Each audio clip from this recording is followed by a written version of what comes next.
Alô, alô, salve, salve, queridos amigos da TV Sounic, da TV 247, bom dia, sejam bem-vindos ao primeiro programa de hoje. Estou falando de São Paulo, ao vivo, nessa quinta-feira, 17 de outubro de 2019. Estou aqui com a Folha, com o Globo, para mostrar para vocês a visão carioca do Brasil e a visão paulista do Brasil. Vou tomar um café da manhã, minha média, pão com manteiga, que vai me trazer o seu Newton. Seu Newton, já estou aqui, hein? Já cheguei, seu Newton. Esperando atendimento na mesa 27. Atendimento na mesa 27. Como eu estou avisando no título, o julgamento hoje da segunda instância é só blá blá blá. Não vai acontecer absolutamente nada. Somente discursos. E aí, Tudo bom, seu Newton, beleza? Bom dia. Olha aí, bom dia a todos. Esse aqui é o melhor garçom da cidade. Quero o seguinte: média clara e pão frio. Pão frio, com manteiga. Pouca manteiga, né? Pouca manteiga, não precisa exagerar na manteiga. E é isso. É isso aí. Tá bom? Beleza? Então eu vou tomar o meu café da manhã. Hoje no STF não vai ter nada, porque a votação vai acontecer somente na quarta-feira que vem. Hoje vão falar advogados de um lado, de outro. É muito esquisito isso, né? Tanta falação para discutir o que está escrito na Constituição. É só seguir o que está escrito na Constituição, artigo 5º, inciso 57º. Ninguém será considerado culpado até o trânsito em julgado de sua sentença. É isso que diz a Constituição, não tem o que discutir, não tem o que interpretar. Porém, nesse momento que atravessamos de incerteza política, incerteza jurídica, isso passa a ser questionado. E questionado de forma violenta, veemente. Vem o general Vilas Boas ameaçar de alguma coisa, né? Ameaçar de alguma coisa, se for provado. Ministros do STF também, Fux, Barroso, indignados, e os jornais dizendo: vão soltar tantos presos. Não é que vão beneficiar, aqui diz a Folha, julgamento do STF pode beneficiar até 5 mil réus. Não é beneficiar, eles foram prejudicados. É restabelecer a justiça. Já o Globo, mais preciso, diz que são 4.895 detentos que se enquadram na questão de segunda instância e que podem ser soltos se cair a segunda instância. Essa interpretação de que eles vão ser beneficiados está errada. Não são beneficiados, eles foram prejudicados. Eles foram condenados no tempo. Então não é que estão sendo beneficiados, estão recebendo justiça agora. Veio rapidinho, o pão é de hoje, né? Espero que sim. Você tá rindo? Esse é. Pô, mas esse já economizou na manteiga, né? Esse já economizou na manteiga. Não quero. Não quero manteiguinha à parte? Manteiguinha à parte, olha só. É oferta da casa ou você vai acrescentar na compra? Você que vai pagar? Bom, então o Newton vai pagar minha manteiga à parte. Bom, vocês me dão licença um pouquinho, enquanto vocês estão chegando. Sara Klajinkov.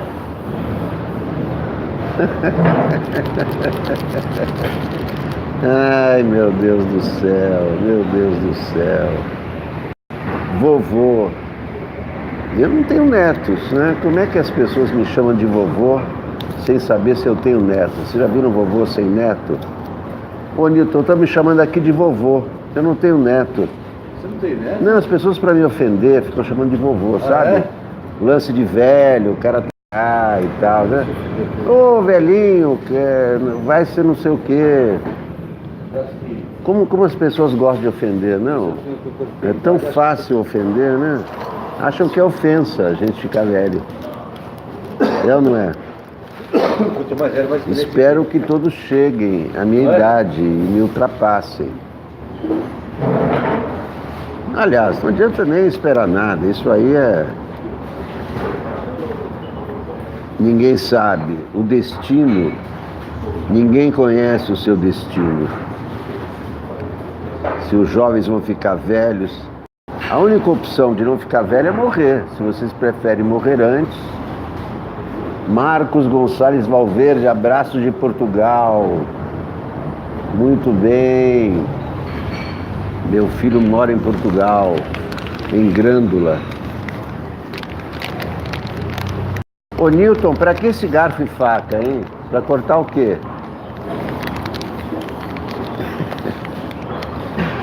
Vou cortar o quê com esse garfo e faca, meu caro Nilton? E quando eu peço coxinha, eu peço com garfo e faca, mas olha aqui, uma manteiguinha. Ah, por causa da manteiguinha, agora entendi. Estava reclamando, mas a faca é para manteiguinha. De Algarve. Muito bem. Como é que está Portugal? Continua com o governo socialista. PS no poder. Está gostando do governo socialista em Portugal? Não confundam Partido Socialista com Revolução Socialista.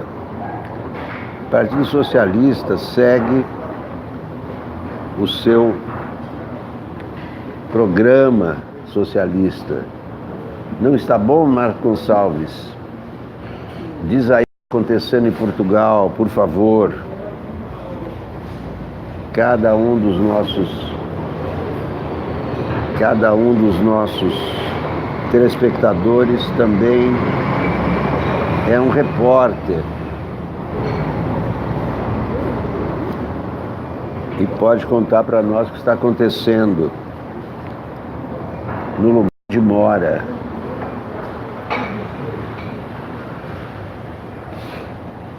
Agora vocês me dão uma licencinha para eu tomar um café enquanto chegam os fãs da TV Sonic. E quem não é fã também.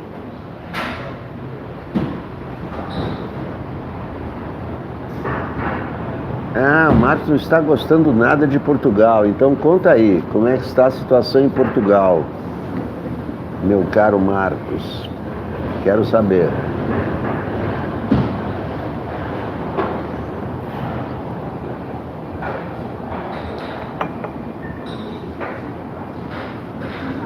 Bom dia, Helena, de Porto. Não muito alegre. Pensei que era Porto em Portugal, não. Porto no Brasil, Porto Alegre. Tem várias cidades brasileiras com o nome de Porto, né?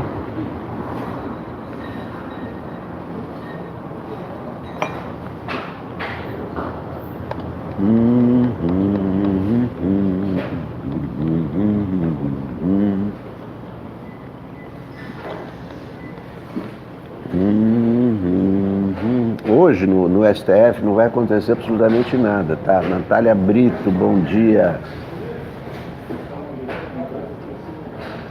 Hoje é só blá blá blá no STF. Discurso para lá, discurso para cá. Votação mesmo só na quarta-feira que vem.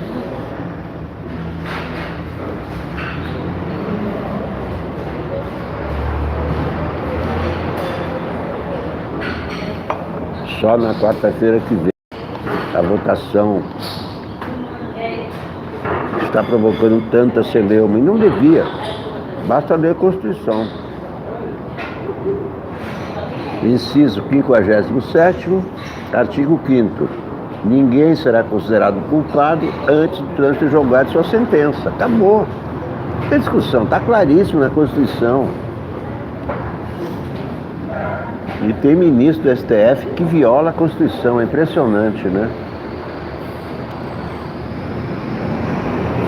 É espantoso.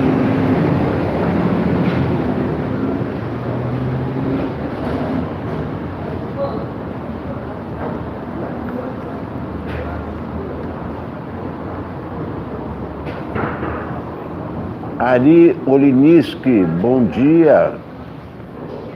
Marcos diz que o governo de Portugal não investe no país. Que mais que está ruim aí? Tem emprego, tem salário ou não tem? José Luiz Vercauser. Bom dia José Luiz.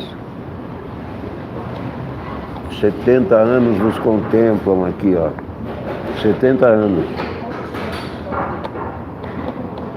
Não tenho culpa de ficar velho. Desculpem por ficar velho, talvez seja essa a frase que alguns que desculpe por ficar velho.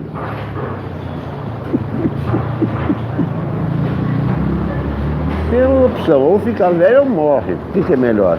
Eu acho que é melhor ficar velho, né? Aí é o fim, não tem mais nada depois. Os jovens não têm noção do que é. Acham que nunca vão morrer.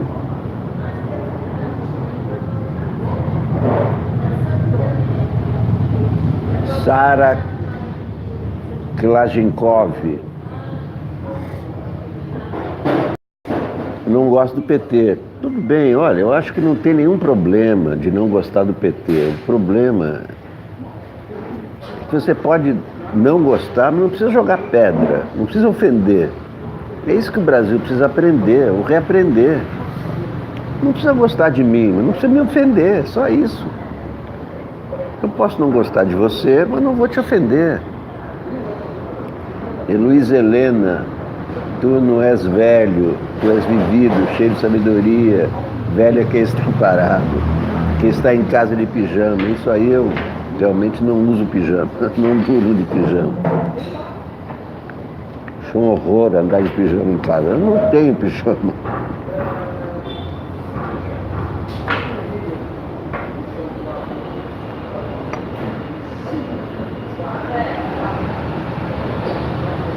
Os jovens acham que nunca vão morrer. Está muito longe, né? Eu, quando era pequeno, achava que esse negócio de morrer é papo de velho, é papo para assustar a gente. Que a gente é eterno, mas não somos eternos.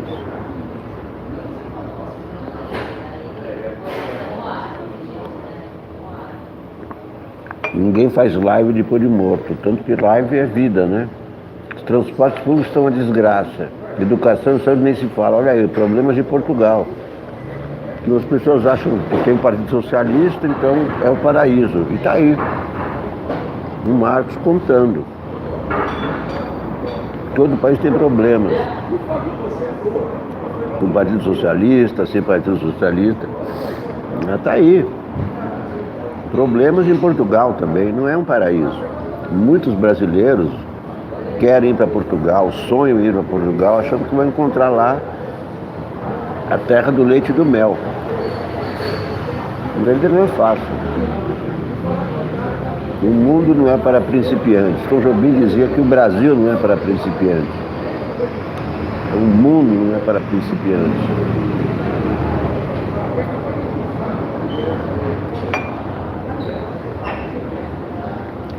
Os brasileiros aqui comemoram a vitória do PS em Portugal. Mas está aí o depoimento do Marcos Gonçalves Valverde, que mora lá. Educação, saúde, muito problemático. Não deve ser pior do que no Brasil, mas não é um paraíso.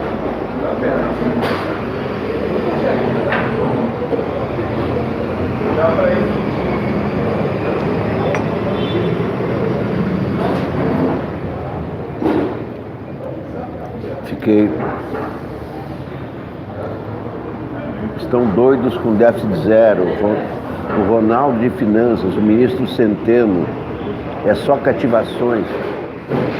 O que é cativações? Não entendi. O que é cativações? É blá blá blá?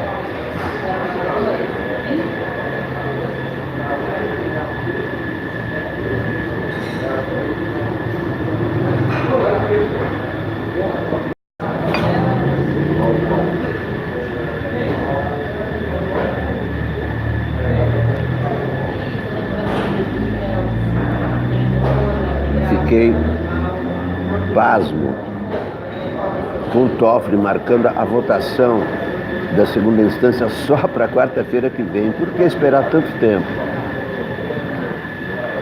Os votos já devem estar redigidos. Quanto mais tempo, mais pressões. O Globo, nitidamente, está pressionando contra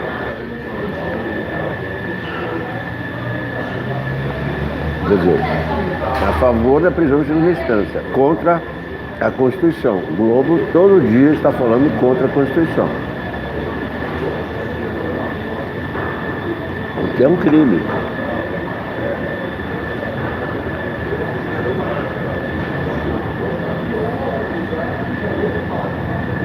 Cativação corresponde a uma retenção de parte dos montantes orçamentários no lado da despesa.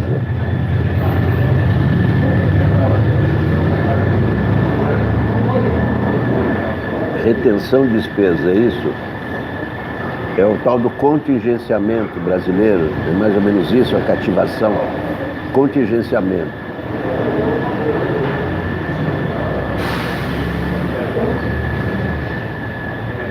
Bom dia, José Lopes. Vilas Boas tweetou. Olha, esse tweet do Vilas Boas é anacrônico. Ele repetiu aquele tweet do ano passado. Ninguém quer saber a opinião de general. O governo é civil, apesar do presidente ser um capitão. E palpite de general tem que ser na caserna, não publicamente.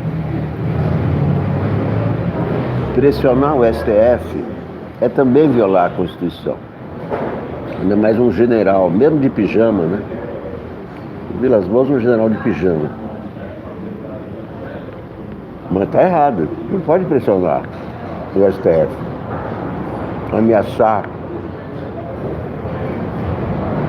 com alguma coisa se o STF aprovar. Aprovar o que está na Constituição.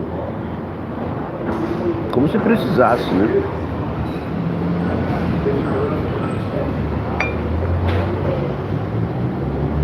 Isso é uma cláusula pétrea da Constituição, só uma nova constituinte para mudar isso. Não pode mudar, nem o STF, nem o Congresso, nem por 3/5, nem por maioria de 3/5 pode mudar isso aí. Cláusula pétrea.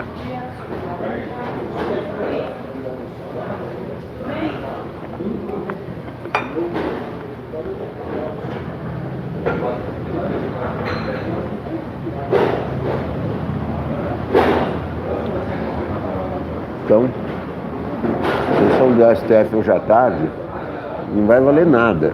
O Marco Aurélio Mello vai ler o seu voto longuíssimo contra a prisão em segunda instância, é claro, ele é o relator. Depois vão discursar advogados de um lado e do outro da questão, porque trata-se de uma questão levantada pelo PCdoB.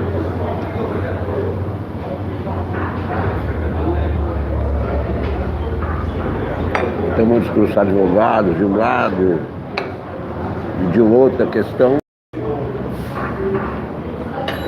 Mas que importa é que a votação não vai acontecer.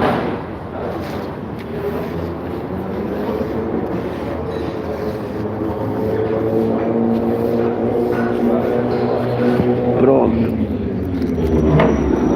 Vamos ao trabalho. Ontem o Palmeiras ganhou de 1-0. No último segundo, não foi nem no último, foi no último segundo a vitória do Palmeiras. O Palmeiras perdeu muitos gols. O Flamengo também ganhou, então continua tudo igual. Diferença de 8 pontos. Flamengo em primeiro, uma vez Flamengo, sempre Flamengo. Flamengo sempre eu hei de ser. Por falar em Flamengo, está aqui o Globo, a visão crítica do Brasil e do mundo.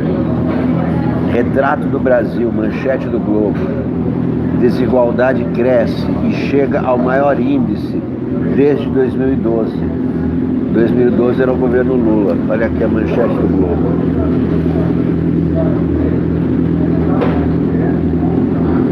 É isso que não permite crescimento. Desigualdade muito alta não permite que o país cresça. Esse é um fator. Tem que diminuir a desigualdade. Como é que diminui a desigualdade? Primeiro, taxando os mais ricos. Isso faz qualquer país, não é pauta comunista, não é pauta de esquerda, aliás. Nem podia ser pauta comunista, porque no comunismo não tem esse negócio de rico e pobre, né? É uma classe só. Mas todo país capitalista taxa os ricos. O debate americano aí, eu vi anteontem, as primárias do Partido Democrata, todos os candidatos ali defenderam taxar mais impostos para os mais ricos. Os mais ricos têm que ajudar os mais pobres. Essa é a lógica do mundo. Mas essa pauta de taxar os mais ricos aqui é vista como coisa de comunista. É uma deturpação. Esse país aqui está deturpando, a partir do governo, é claro, né? O governo é que deturpa as ideias e confunde a população. E o governo acha que vai resolver o problema liberando armas, por exemplo, que é uma grande bobagem, né? Além de ser um crime também contra a população. Liberar armas só leva à morte. Não leva ninguém à prosperidade liberar armas. A renda de 1% mais rico é 33,8 vezes a dos 50% mais pobres.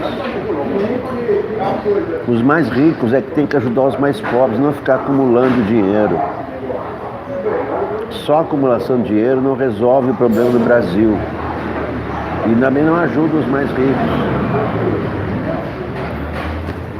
Tem que haver um equilíbrio. Lázaro Brandão morreu aos 93 anos, ex-presidente do Bradesco. Miriam Leitão, país que foi sempre desigual, ficou mais desigual com a crise. Ascânio Selene, que já foi diretor do Globo, discussão política nunca desceu a um nível tão baixo. É verdade. A discussão política no Brasil está muito rasa, está dividida entre dois polos. Você é isso ou você é aquilo. Se você não é isso, não é aquilo, não tem meio termo. E o Merval Pereira insiste em defender a prisão em segunda instância, violando a Constituição. Isso é um acadêmico da Academia Brasileira de Letras. Isso é muito ruim. Nem vou ler o Merval. Ascânio Selene, uma tragicomédia brasileira. Um belo desenho, na página 3 do Globo.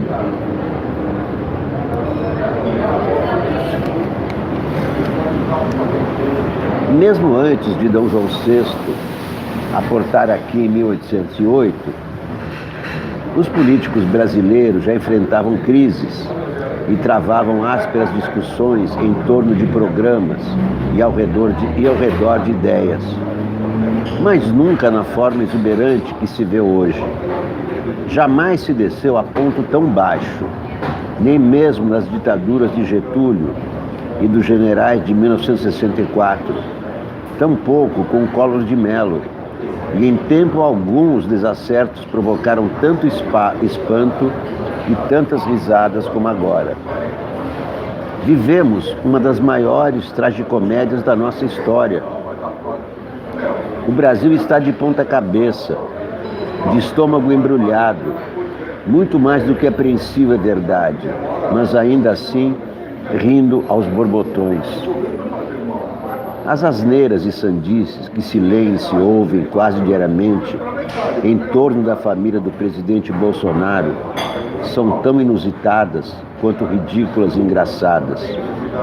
Como se conseguiu queimar tantas pontes, arranjar tantos inimigos e desconstruir tantos entendimentos em apenas 10 meses de governo? Trata-se de um recorde negativo que deveria ser considerado pelo Guinness. O primeiro governo a se desmilinguir em menos de um ano por absoluta inépcia política. E se não bastasse ter afugentado os que votaram nele para se livrar do PT, que são milhões, o presidente agora trata de afastar o maior partido da sua base, talvez o único que lhe seja inteiramente fiel e tenha a sua cara. Depois de semanas de bate-boca com o presidente do PSL, deputado Luciano Bivar, ameaçando ser do partido, Bolsonaro vem a público para dizer que não vai se meter no assunto. Estou calado e vou continuar calado, disse o homem que jamais se cala, que usa as redes sociais para fazer o que ele acha ser contato direto com seus eleitores e tem um programa semanal em que fala e fala o que lhe der na telha, sem medir qualquer consequência. E além disso, o mais opaco presidente da história do Brasil diz ser transparente, só rindo. Isso diz Ascânio Seleme, não sou eu. Anderson Socialista, Montevidéu, olá Montevidéu, a terra do governo inteligente que já liberou a maconha. Parabéns, Uruguai, parabéns, país inteligente. Países inteligentes usam a maconha para trazer prosperidade, não para trazer desgraça, como aqui no Brasil. Não pode criminalizar uma planta tão maravilhosa que produz tantas coisas boas como cânhamo, para fabricar tecidos, para fabricar remédios, para fabricar cremes. E quem quiser fumar, que fume. É uma planta que está aí. Foi Deus que criou, não é? Não foi Deus que criou tudo na Terra? Então quem criou a maconha foi Deus também. Parabéns, Uruguai. Os uruguaios são inteligentes. Os países inteligentes, todos estão fazendo isso. Na Europa, na Alemanha, você compra maconha no supermercado com um café. É para adulto, quem quiser usar, usa.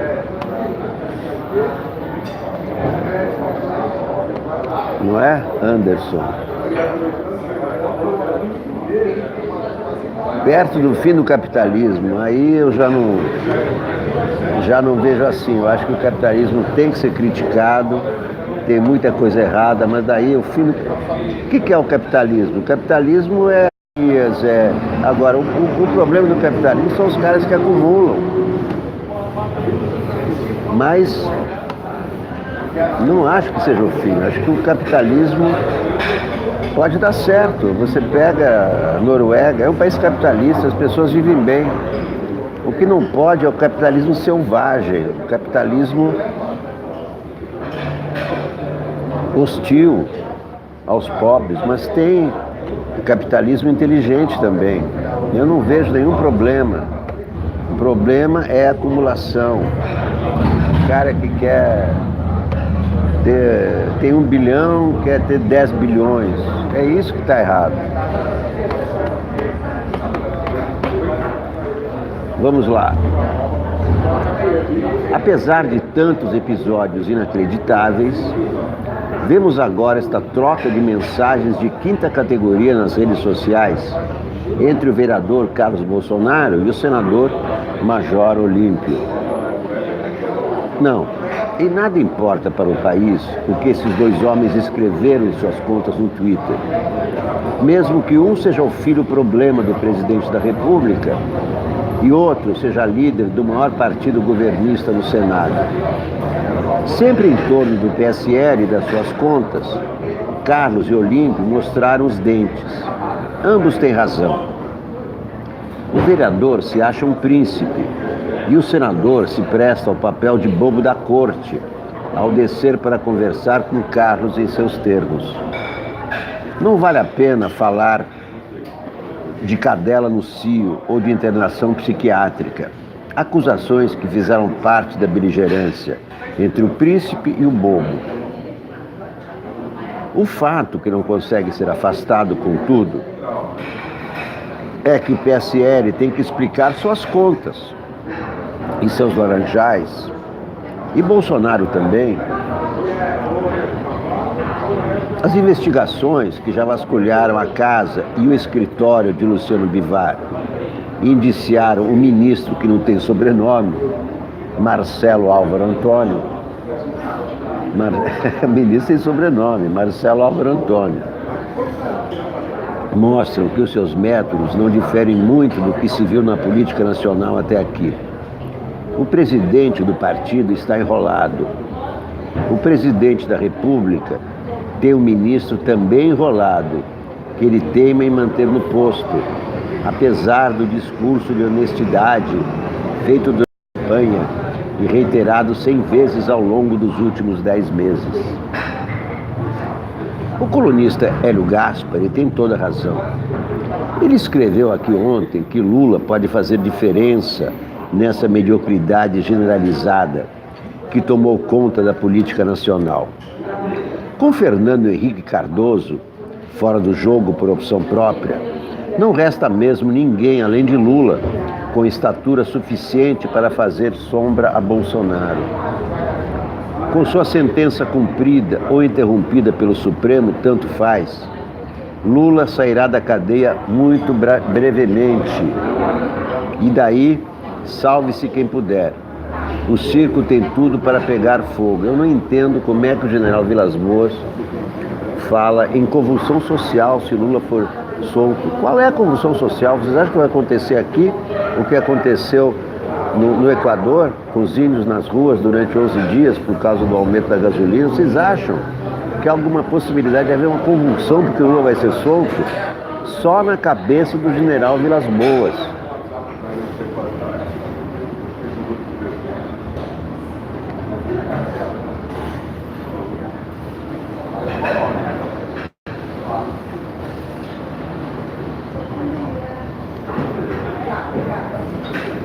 Artigo de Mário Neto Borges e Gilberto Kassab. O assassinato da ciência brasileira. Mário Neto Borges é engenheiro eletricista e foi presidente do CNPq. Gilberto Kassab é engenheiro, ex-ministro da Ciência, Educação e Cultura. Ciência, Tecnologia, Inovações e Comunicações, desculpe. Por que uma interrogação de tema tão contundente? No momento em que vive o Brasil, esta inquirição é necessária a título de alerta. E também é preciso entender como funciona o Sistema Nacional de Ciência, Tecnologia e Inovação. Entre outras estruturas, no nível federal é composto por 3 agências: CNPq, CAPES e FINEP, todas com mais de 50 anos de existência. O que se tem visto recentemente é a redução dos orçamentos e cortes de bolsas dessas entidades, com investimentos caindo ano a ano. O orçamento previsto para 2020 é muito aquém do necessário, e isso asfixia nossa ciência. Levar o orçamento a patamar tão baixo pode equivaler a uma asfixia no CNCTI. Combinar a fusão de CNPq e CAPES com a transferência do FNDCT, que é o fundo destinado à pesquisa, para o BNDES, como parece estar se cogitando, pode ser considerado um esquartejamento deste sistema. Ataque à inteligência. Esse governo faz atacar a inteligência todos os dias, atacar a educação, o ensino, a ciência.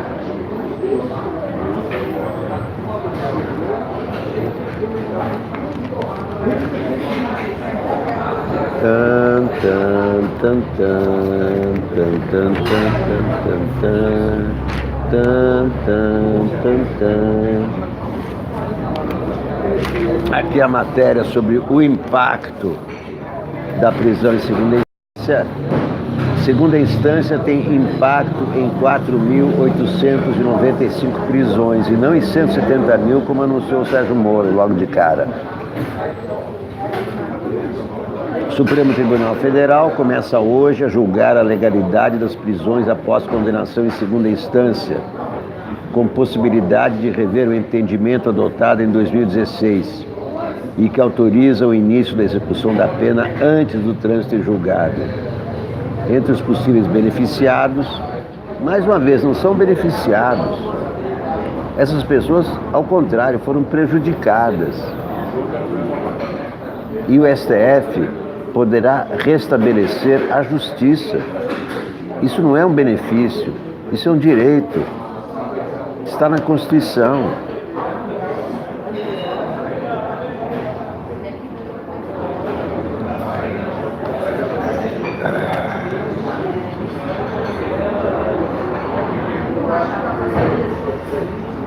Maia, não haverá enfrentamento com o STF.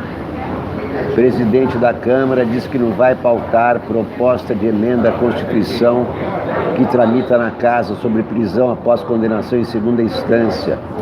Para ele, é necessário esperar o caminho do Supremo.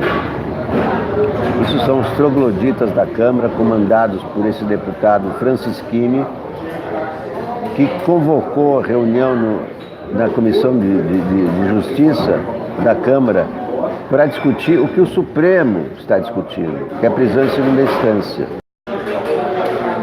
Joel Silva me pergunta o que eu acho do Gilmar e o Toffoli ontem com Bolsonaro. O que o Gilmar e o Toffoli ontem com Bolsonaro, eles foram reclamar da postagem do Olavo de Carvalho e do Alan dos Santos propondo AI-5, ameaçando o Brasil com AI-5 se o STF não se comportar do jeito que eles querem. É isso que eles foram reclamar, não foram fazer nenhum conchavo.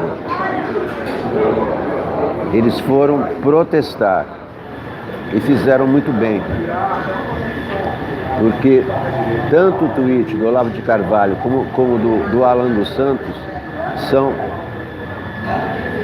incitações a golpe, e isso é proibido também pela Constituição. Felipe Eduardo, o STF tem que prender, conter essa máquina de fake news que está estragando o Brasil. O presidente da Câmara adotou tom de cautela em relação à PEC, que trata da possibilidade de prisão após condenação em segunda instância. Felipe Francisquini havia iniciado a tramitação da PEC e ontem a deputada Carolina de Toni, do PSL, leu seu relatório favorável à proposta, na mesma semana em que o STF volta a reanalisar o tema. Ao dizer que, ainda que passe pela CCJ, não pautará a proposta em plenário, o presidente Rodrigo Maia disse que a Câmara votar um projeto que trate do mesmo assunto avaliado pelo Supremo causaria desarmonia entre os poderes. Muito bem, Rodrigo Maia. Eu não posso colocar matérias em plenário que caminhem para o enfrentamento com o Supremo Tribunal Federal. Então vamos esperar o caminho que o Supremo vai tomar, se vai manter a posição atual. Se mudar, que caminho vai tomar? Acho que o nosso papel é sempre gerar equilíbrio e harmonia. Muito bem, Rodrigo Maia tem toda a razão. A palavra está com o Supremo. Bernardo Melo Franco, meu colunista preferido. Supremo criou abacaxi Lula. O Supremo criou abacaxi que começará a descascar hoje, com transmissão ao vivo na TV. Em maio de 2016, um partido nanico questionou se a Constituição permitia a prisão de réus condenados em segunda instância. Michel Temer acabara de assumir a presidência e Lula nem havia sido denunciado pela Lava Jato. Em dezembro de 2017, o ministro Marco Aurélio Mello informou que estava pronto para levar o caso ao plenário. A então presidente do Supremo, Carmen Lúcia, recusou-se a marcar o julgamento. Seu sucessor, Dias Toffoli, sentou-se sobre a ação por mais 1 ano e 1 mês. Ela só começará a ser julgada hoje, 682 dias depois do pedido do relator. Houve uma manipulação da pauta, critica Marco Aurélio. Ele sustenta que o tribunal deveria ter julgado a tese genérica, mas se curvou a pressões indevidas. Com o tempo, as pressões só aumentaram. Agora, a opinião pública enxerga o caso como um novo julgamento de Lula. Se o Supremo mudar a regra atual, o ex-presidente deverá ser libertado. Em dezembro de 2018, Marco Aurélio mandou soltar todos os réus que ainda poderiam recorrer a instâncias superiores. Horas depois, Toffoli derrubou a liminar. Foi uma decisão totalitária e autoritária. Ele partiu para a autofagia ao cassar minha decisão, reclama Marco Aurélio Mello. Na semana que vem, o presidente do Supremo deve defender uma proposta intermediária. Os réus passariam a ser presos após condenação em terceira instância. Isso é mais uma violação da Constituição. Dias Toffoli está inventando e o STF não está aí para inventar nada. Tem que cumprir a Constituição, não tem terceira instância. A redação do inciso 57º do artigo 5º é: ninguém será considerado culpado até o trânsito em julgado de sua sentença. Se não é culpado, não pode ser preso. Trânsito em julgado é o esgotamento do último recurso, na última instância, a que essa pessoa tem direito. Nem todos têm direito ao STF. Crimes hediondos, estupradores, bandidos, crimes de sangue, não entrarão, não serão enquadrados nessa liberação. Oi, tudo bem?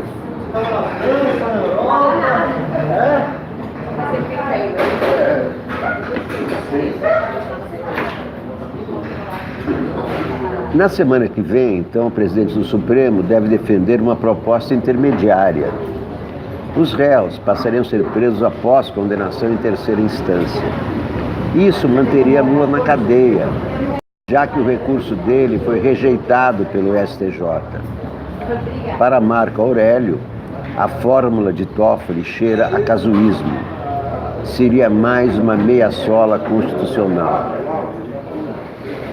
Ontem, os dois ministros voltaram a se bicar longe das câmeras. Em sessão administrativa, Marco Aurélio questionou Toffoli sobre a ideia de reformar o Museu do Supremo, ao custo de R$2.100.000. Ele confiou o projeto ao arquiteto Paulo Mendes da Rocha, sem licitação. Quer dizer, a ideia do Toffoli, né? Reformar o Museu do Supremo ao custo de 2 milhões. O país deve estar muito rico, ironizou Marco Aurélio. Sem acordo, a decisão sobre a obra foi adiada. Acho que o presidente ficou aborrecido comigo, diz o relator do julgamento de hoje. Que, aliás, não vai ter julgamento hoje. Hoje só vai ter blá, blá, blá. Bolsonaro quer Eduardo na liderança do PSL, interferindo diretamente no Congresso. Poder Executivo interferindo no Poder Legislativo. Em mais um capítulo da crise no PSL, os deputados ligados a Bolsonaro formalizaram na noite de ontem um pedido para trocar o líder do partido, o delegado Valdir. Em seu lugar, deve entrar Eduardo Bolsonaro. Deputados ouvidos pelo Globo relatam que o presidente fez ligações pedindo assinaturas no requerimento para retirar Valdir. É preciso assinatura de mais da metade da bancada, de 53 deputados, para pedir a troca. Durante a tarde, deputados dos dois grupos, bolsonaristas e ligados ao presidente do PSL, Luciano Bivar, portanto, os bivaristas, tentaram convencer os indecisos a assinar ou não o requerimento. O fiel da balança foi o deputado professor Josiel, que resistiu até a intervenção direta de Eduardo. Anteontem, Valdir orientou a bancada a entrar em obstrução na votação de uma medida provisória e retirou o líder do governo da comissão que discute as reformas da Previdência dos militares, assim como o deputado general Girão. Disse o delegado Valdir: eles do governo ficaram extremamente preocupados, porque saímos em defesa dos praças, soldados, cabos, sargentos. Isso me parece que traz impacto financeiro. Os parlamentares que estavam até então nessa comissão defendiam apenas os oficiais generais. Para angariar assinaturas em prol de Eduardo, os bolsonaristas teriam, segundo Valdir, mostrado um áudio de Bolsonaro prometendo cargos e vantagens. Indício de corrupção. Quem promete vantagem está corrompendo. A interferência direta do presidente da República, que quer a minha destituição da liderança do PSL. É algo muito claro. Um áudio em que o presidente fala das vantagens de ser líder e diz que quer o filho dele, Eduardo, aqui na liderança, que teria o controle de cargos, de fundo partidário. Corrupção, além do Queiroz, além do Laranjal, mais essa corrupção. Que governo corrupto, mentiroso. Muito obrigado. Olha, está aqui a manteiga, muito obrigado. Você comeu as manteiguinhas? Já, ótimo. A sua faca, eu não entendi porque você tinha colocado a faca, porque eu não pedi coxinha, mas depois que eu percebi que era para passar manteiga. Lógico, você tem toda a razão. Eu fiquei aqui reclamando, o cara me traz garfo e faca, eu não pedi coxinha. É mesmo? Aí eu me toquei, falei, como eu sou idiota, não, tô reclamando de barriga cheia. Pois é. Porque a faca é para passar. Como é que eu vou passar com o dedo? Não é? Ah, não. Muito obrigado, hein? Nossa. Então, continuando aqui. A deputada Carla Zambelli e outros deputados bolsonaristas negaram ter usado a voz do presidente da República. Não existe isso, mentira. Na semana passada, Bolsonaro se posicionou publicamente contra Bivar. Seus advogados acusaram o dirigente de fazer mau uso do fundo partidário. Mau uso é com U, o Globo escreveu com L. É mau uso do fundo partidário. As pessoas nem jornalistas sabem usar o mal. Quando é mal e quando é mal com U e quando é mal com L. Anteontem, a Polícia Federal fez uma operação de busca e apreensão contra Bivar. Valdir disse que também é preciso investigar o senador Flávio Bolsonaro. suspeito de embolsar parte do salário dos funcionários de seu antigo gabinete na Assembleia Legislativa do Rio de Janeiro. O Brasil não pode ter nenhum bandido de estimação. Existem outras pessoas investigadas. Por exemplo, o filho do presidente, ele é o presidente do PSL do Rio de Janeiro. Seria importante prosseguir com essa investigação, mas, infelizmente, temos uma decisão nesse momento na Justiça que impede o levantamento dessas informações. E quem fez isso foi o Dias Toffoli. O Dias Toffoli barrou as investigações sobre o Flávio Bolsonaro até novembro. Vamos ver o que vai acontecer em novembro. Vamos ver. E falando em rachadinha, tá aqui. Rachadinha também em São Paulo.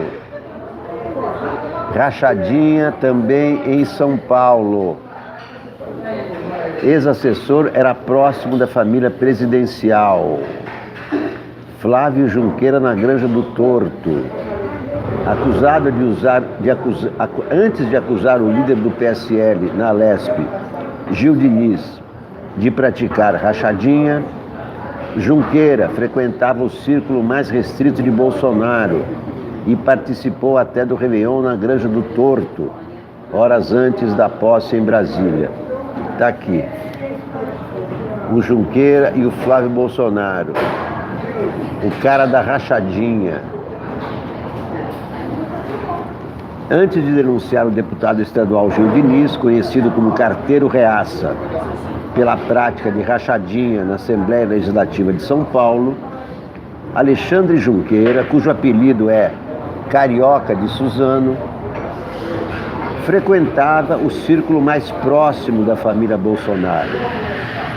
Junqueira participou até da restrita festa do Réveillon passado, que o presidente promoveu na Granja do Torto, horas antes da posse. Junqueira foi contratado como assessor de Gil Diniz e afirmou ao Ministério Público ter ouvido do próprio deputado que teria de devolver parte de seus vencimentos. Ele foi funcionário do gabinete do líder do PSL na Lesp, Assembleia de São Paulo, entre março e agosto deste ano. Segundo ele, o deputado pediu que devolvesse R$5.000 do salário e lhe disse que o assessor só receberia gratificações se entregasse o valor. Rachadinha também em São Paulo. Na Lesp, o salário bruto de Junqueira era de R$12.000, além de R$999 de vale alimentação. Segundo o ex-funcionário, Gil Diniz, o deputado, exigia que as gratificações especiais de desempenho pagas a alguns assessores fossem devolvidas, além de parte do salário. Junqueira disse que as gratificações, no valor de cerca de R$5.000, são pagas em uma espécie de rodízio entre funcionários e que não as recebeu porque não aceitaria devolver os valores. Segundo Junqueira, no começo o deputado teria pedido apenas uma contribuição voluntária para a caixa de campanha. Depois, a devolução das gratificações. Ao final, passou a pedir R$5.000 do salário. Ele conta que decidiu denunciar porque esses caras só pensam em roubar. Decidi denunciar porque não foi para isso que eu lutei. Rachadinha do PSL em São Paulo. Condenação por rachadinha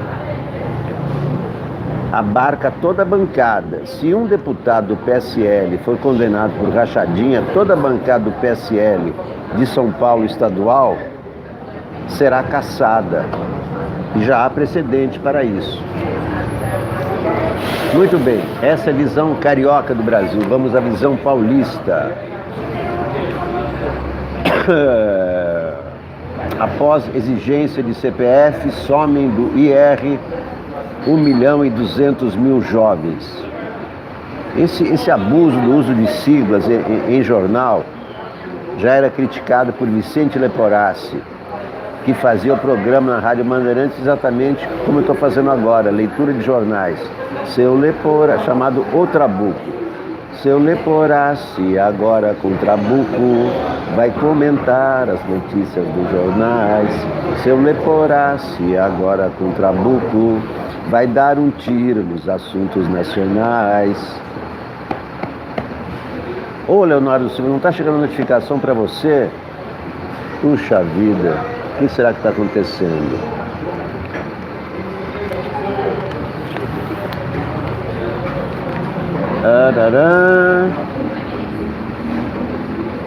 Marilis Pereira Jorge. Bom, vamos ver aqui os colunistas da Folha. Tem uma charge muito boa hoje do Bennett. Olha aqui. Veja se dá para ler. Votação no STF.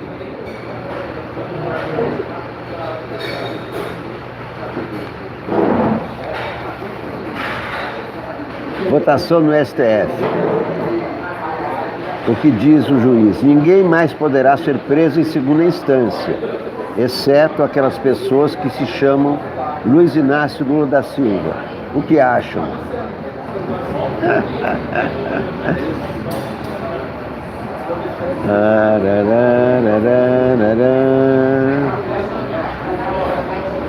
O Supremo e o Porrete, escreve Bruno Bogacian na Folha.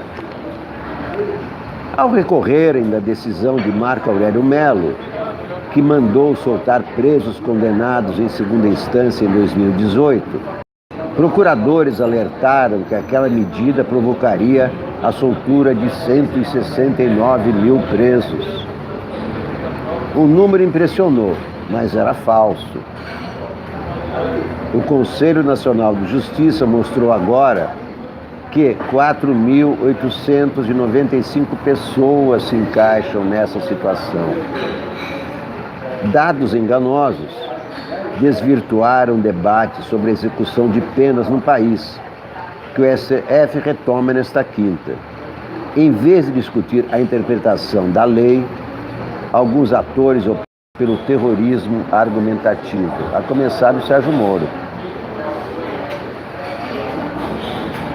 Quando Dias Toffoli anunciou o julgamento da ação que pode rever o entendimento do Supremo sobre a prisão após condenação em segundo grau, o presidente da Associação Nacional do Ministério Público disse que o tribunal mandaria assassinos e estupradores para as ruas. Isso é terrorismo. A decisão vai alcançar todo mundo. Vamos ter que estender esse entendimento para todos os crimes, disse Vitor Hugo Azevedo. Como o promotor conhece a lei, é melhor acreditar que ele tenha adulterado os fatos para impressionar. O ministro Luiz Roberto Barroso tentou trazer a discussão para o mundo real. Os que são criminosos violentos, em muitos casos, se justificará a manutenção da prisão preventiva.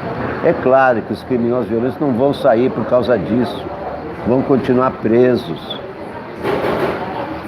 Defensor da execução antecipada da pena, Barroso disse que o que está em jogo são os criminosos de colarinho branco e os corruptos. Mesmo nessas situações, porém, há aqueles que ficam presos antes da condenação, como Eduardo Cunha, o deputado bandido.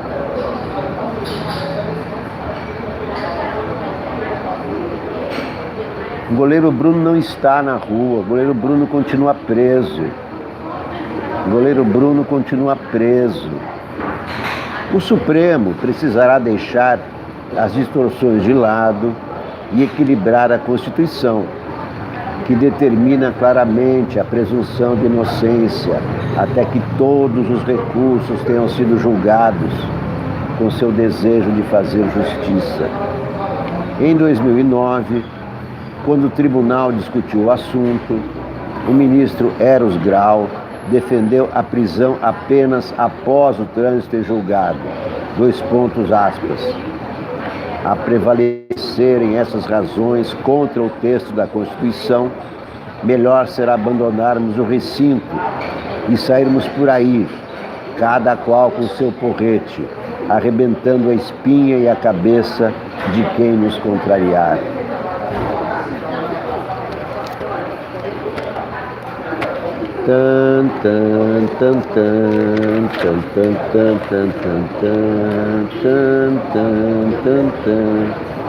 Problema tem família grande, escreve Daniela Lima no painel da Folha. Ao implodir o PSL, Jair Bolsonaro praticamente sepultou as chances de migrar para uma legenda de grande ou médio porte. Dirigentes de partidos de centro-direita dizem ser muito difícil encontrar espaço para o presidente, seus filhos e cerca de 15 deputados. As direções nacionais e estaduais estão 100% estruturadas. Aliados do Planalto não se acanharam. Dizem que Bolsonaro está quase convencido a ir para uma agremiação pequena, porque ele é maior do que qualquer sigla.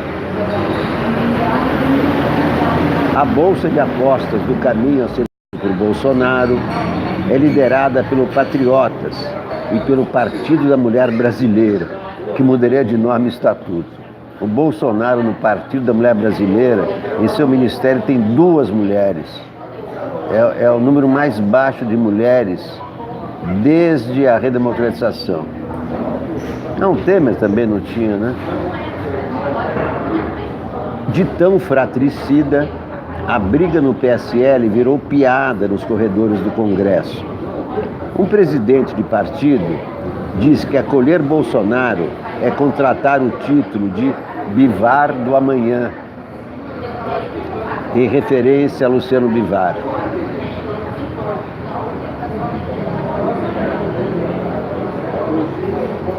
Aliados de Bolsonaro estudam apresentar acusações de mau uso dos recursos partidários ao Ministério Público Federal, se o PSL seguir resistindo em auditar suas contas de 2014 a 2018. A tese é de que é possível sugerir a abertura de uma ação civil pública para investigar suspeitas de irregularidades. Bolsonaro cobrando transparência do partido só pode ser piada, né? Ele que esconde o Queiroz, ele que protege o filho acusado de rachadinha, ele que esconde o laranjal do ministro do Turismo, quer cobrar transparência do PSL.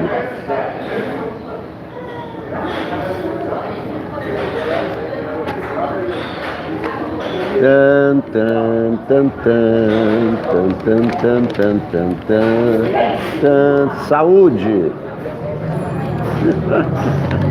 Gente espirrando aqui. Quem mais aqui na Folha? Fernando Schuller, não gosto. 1 em cada 3 decisões judiciais em segunda instância é alterada no STJ. Gente espirrando aqui na Padaria Real. Vamos ver a Folha Ilustrada.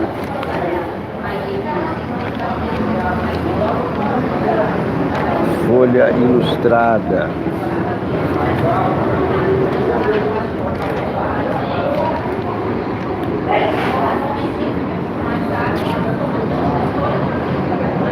Mônica Bergamo.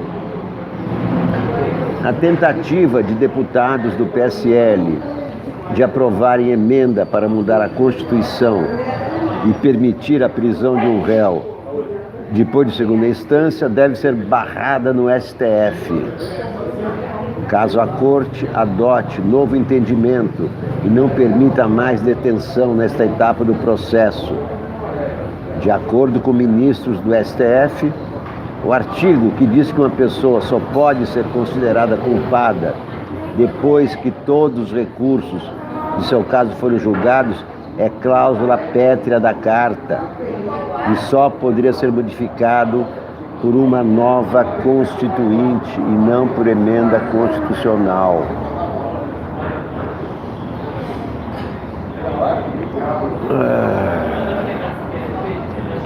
Mais Folha Ilustrada. A noite de autógrafo de lançamento do livro A Imperatriz da Lava Jato, da doleira Nelma Kodama, terá a distribuição de biscoitos comestíveis com formato de tornozeleira eletrônica e uma cela de cadeia cenográfica para quem quiser fazer selfies atrás das grades. O evento ocorre na terça-feira na Livraria Cultura do Conjunto Nacional.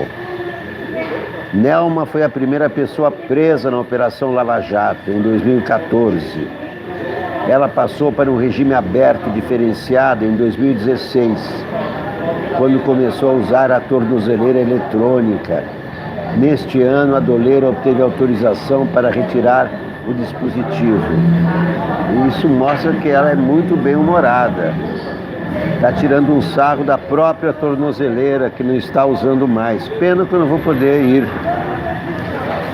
porque essa hora estarei trabalhando. Vamos ver o que mais aqui na Folha Ilustrada.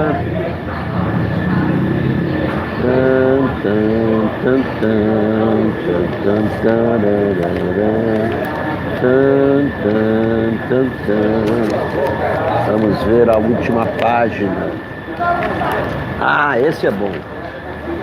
Contar do Caligares. Esse é muito bom.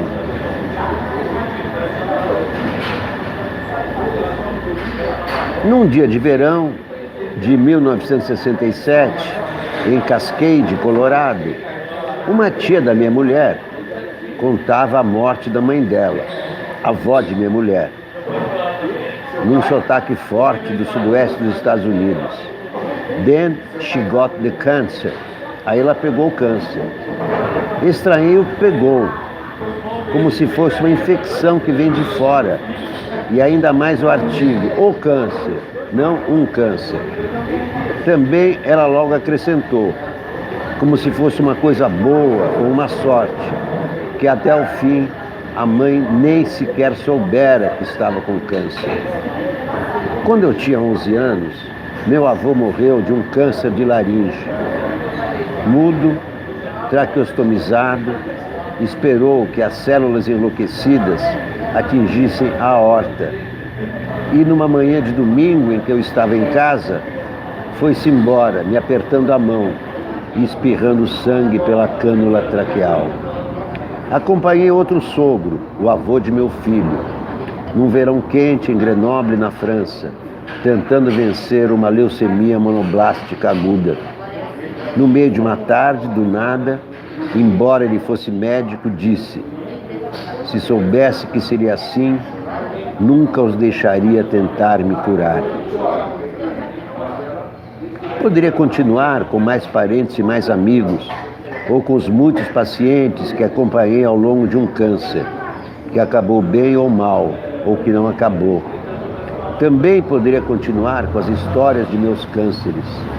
De qualquer forma, é raro que a vida de alguém hoje não seja tocada, direta ou indiretamente, em algum momento, por um diagnóstico de câncer. Nos últimos 60 anos, muito mudou, não só no tratamento dos cânceres, mas talvez tão importante quanto na nossa maneira de falar de câncer. Na casinha de Cascade, hoje, até a tia do Sudoeste falaria de um câncer e do órgão onde ele surgiu. A vovó talvez morresse ainda, mas a sua doença seria tratada e falada como um mal específico, ou melhor, sendo uma enfermidade dela, com a singularidade de sua história de vida e de seus genes. Também ninguém hoje deixaria de dizer à paciente a exata extensão da sua condição.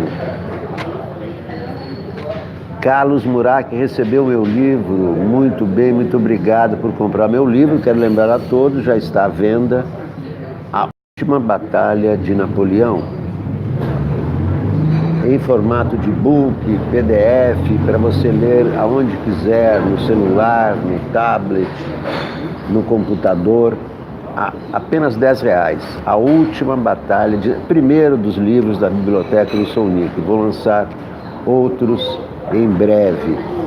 A Última Batalha de Napoleão eu escrevi a partir de notícias de jornal. Notícia de jornal, dos jornais, vários jornais de 1815, que os jornais naquela época contavam detalhadamente, descreviam a Batalha de Waterloo, tem diálogos o próximo vai ser as paródias do Sounic, tá? Tem os diálogos do Napoleão com o Duque de Wellington, o Napoleão pedindo clemência à Rainha Vitória, Napoleão discursando para suas tropas, frases inéditas do Napoleão. Por exemplo, Napoleão diz a uma certa altura: quem deseja a paz deve preparar-se para a guerra.